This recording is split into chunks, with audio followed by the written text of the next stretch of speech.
Madami na tayong natalakay sa channel na to na bisikleta ni Karosta.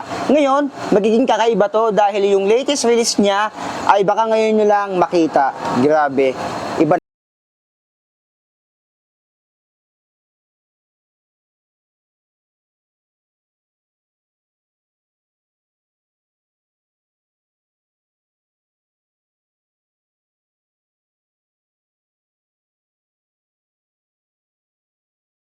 na ipapakita ko sa inyo. Nandito ulit tayo kay Budget Bikes Cavite dahil dito lagi may bago. Ito, babacheck natin ngayon si Karosta F006. So sa nakikita nyo, ang laki niyan. So isa-isayin natin, yung frame nito ay alloy 60-61. Sa sarili kong opinion, yung frame nito ay nakita ko na rin. Hindi ko sure kung ito rin si Karosta Acre o yung mga past na Karosta na bike check natin. Kamukhang-kamukha lang niya yung mga frame nung mga natalakay natin last time. Yung frame nito ay makinis na sa kanyang seat tube, head tube, down tube. Yung head tube nito, ayan yung Rhino. Tapered na rin siya dito. So yung cable routing naman, sa left and right meron. Itong kanan ay para sa kanyang RD. Ito naman kaliwa para sa kanyang disc brake cable. Papunta doon sa kanyang likod. Yung top tube niya, nandito yung Karosta, para siyang may texture, kulay orange. And meron siyang M dito, parang meaning yan, mountain. Sa down tube, nandito yung Karosta branding. Yung lagay natin ng ulam, meron sa kanyang down tube. Sa seat tube ay wala dahil maliit na yung space dito. So yung binabudget natin ay size 16. Wala tong FD, huwag nyo hanapin sa akin. Pero pwede kayong maglagay, meron dong stopper. Kung may bala kayo mag-FD, pwede naman. Yung clamp type na FD ang pwede nyo ilagay dito. Sa kanyang crankset, ito ay 170mm, BCD 104, 34 teeth and CNC yung ginamit. Yung chain naman ito ay PYC na rin yung inilagay. So okay na rin yan. Kahit paano, quality na rin yan. Si PYC, madami na rin gumagamit yan. Ito yung kanyang clearance sa kanyang 34 teeth. So feeling ko, pwede na to. Huwag din nang gawing 36 kasi mag-ano yan. Baka sumabit na. Ayan na.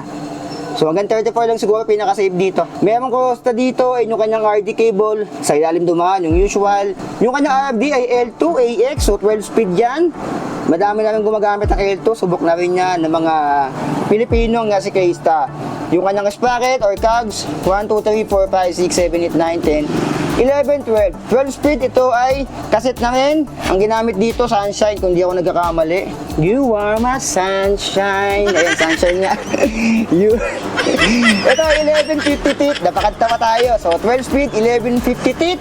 Yung knobs naman ito ay alloy and seal bearing na rin yan. So, buti na lang, seal bearing na nilalagay ni Karosta. Ito naman sa spokes, 4, 8, 12, 16, 20, 24, 28, 32, stainless steel yan, double wall alloy yung rim. So dito naman tayo sa gulong. Ito na yung magiging kakaiba. Tingnan nyo yung size nito, napakalaki.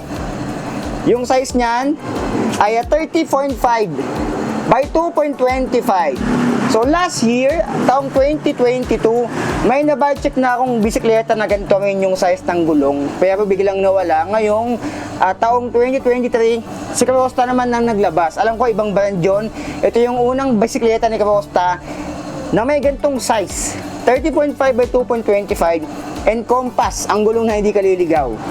Compass jumping hair. Ayan, gawa yan sa rabbit. Jumping hair. Tumatalon-talon pa yan nung hinuli. So 30.5 by 2.25. Ayan yun, ang laki niyan. Ayan o. Yan yung clearance niya, 30.5. Ang lapad. Sa likod, dito. Ayan, may space pa. Siguro, yan yung pinaka-ano niya. Huwag nyo gawin 30. 2.25 is pwede na yan. Dito, 160mm, 6 volts and QR. And nandito yung kanyang post mount. Sa seat post naman, tignan natin yung size ng seat post. 30.4 and 350mm. Yung haba. So dito, stock pedals, alam na natin yan. Dalawa yung adjustment ng kanyang upuan. Yung saddle niya, Karosta na rin. Merong cooling system ng itlog niya dito or ventilation ng inyong mga itlog para hindi maluto.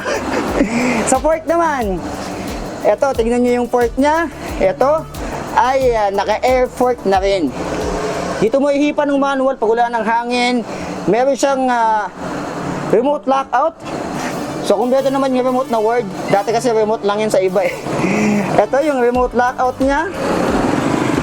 Ayan. Yung remote lockout, kung tamad kayo mag-lock. Ito, ganito yung kunin yung fork. Ganyan. Yung size ay 32. And yung clearance niya ay 100. Ayan, gamit din naka 100 siya. Yung gulong sa unahan, same na same lang din sa likod. Siyempre, usual naman yan. 32. Double wall alloy rim. Seal bearing alloy hubs. 160mm rotors. And naka 6 bolts na rin to. So, jumping here pa rin. Ito yung kanyang stem. Medyo may clear lang yung stem nito. Nasa 60 to 70mm. Alloy na rin. And alam nyo na, kapag mga stock na ganito, itong headset ay ball bearing pa yan. And sa kanyang ano naman, handlebar. May pagka-backseat ng konti. Konting-konti lang. Ayan, nasa 720mm yung haba nito. Alloy na rin and crossed na rin yung ginamit sa kanya. Handle grips. Okay, walang lock-on.